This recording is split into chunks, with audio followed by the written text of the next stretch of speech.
Good morning, YouTube. We're here at my shop. It's a little messy right now, but we're just moving in. We got to put some plywood and stuff on the walls, but we got it insulated. We got to get some painting work done. We can't just work on the shop all day. So anyway, this is my first day with heat, and I'm super excited about that.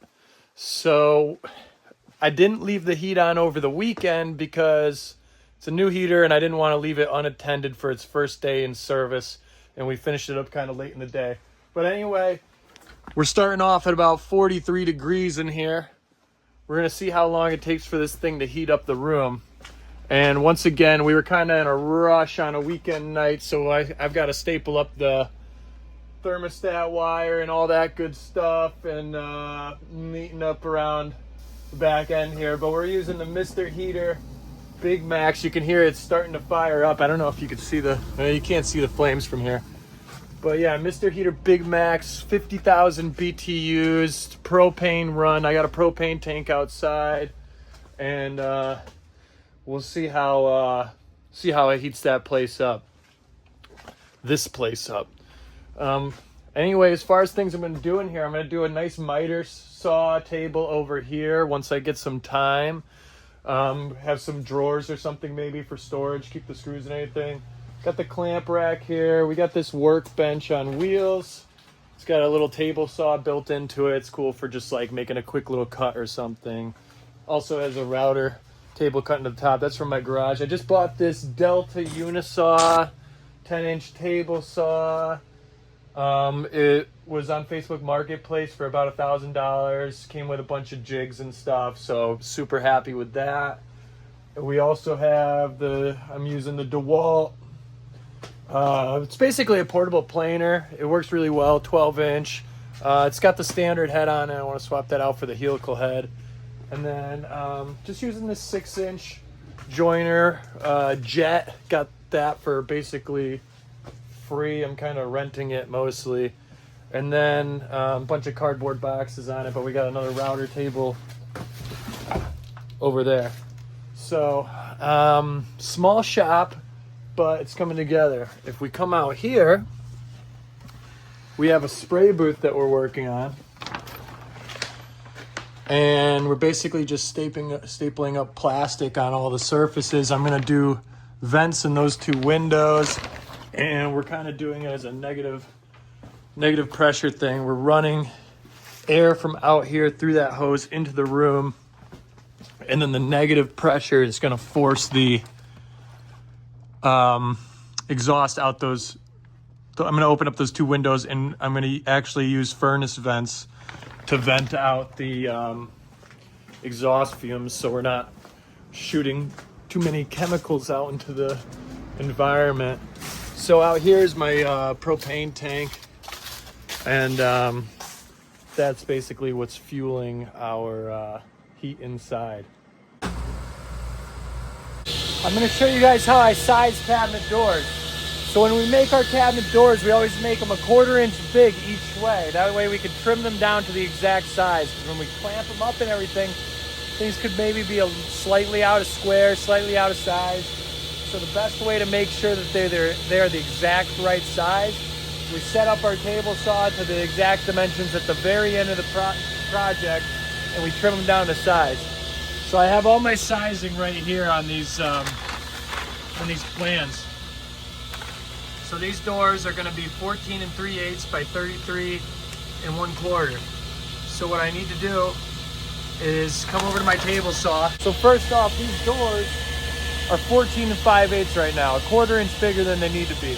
So we're going to take 1/8 off of each side, and that's going to ensure that the stiles are equal on each side.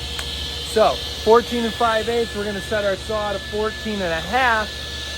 I'm going to run all these through at 14 1/2. Then I'm going to flip them over, run them through at 14 3/8, and then those are done as far as the width. I'll show you how to do the height after.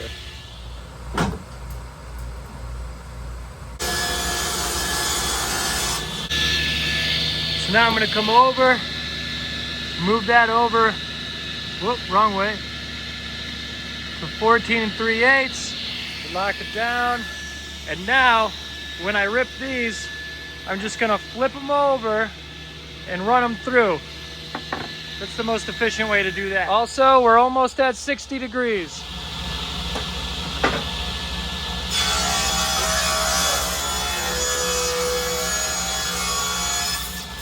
So now we're gonna do our cross cut. We're gonna cut the height of the doors. To do that, we're gonna need a sled. A crosscut sled. So a crosscut sled is essentially just a piece of plywood that locks into this track here. See, there's that little piece there, and that goes into that track, and it makes it so I could just go like that. So we take a door and we put it on the track, and then we push it through. Not like that. We're gonna have to move the fence over some more. But say I didn't have this and I just put this up against the fence and tried to cut it. There's a likely chance that I'm gonna go cut, and then it's gonna twist, kick back, break my door, everything's ruined. We don't want that to happen. So we use the sled. Also, to avoid any of that twisting and kickback, we're gonna slide this fence all the way back behind the blade. So it's guiding our sizing of the door, but we're not actually running it against the fence when we're passing the blade.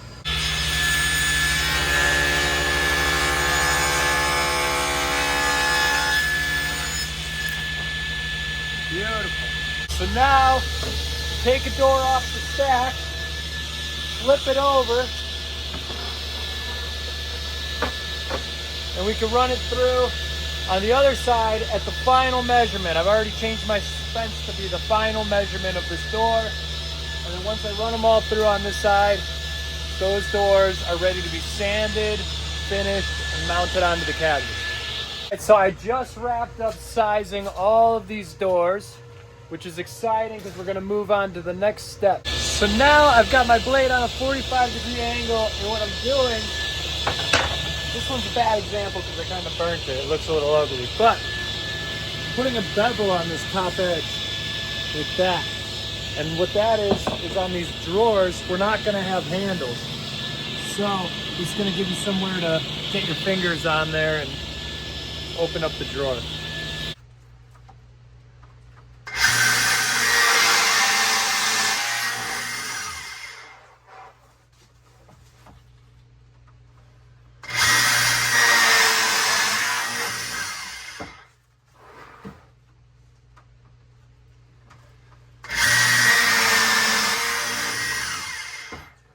This machine makes the holes that the hinges go into.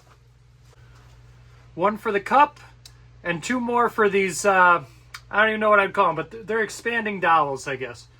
You press the hinge in, snap, and that's how we have our concealed hinges on the door.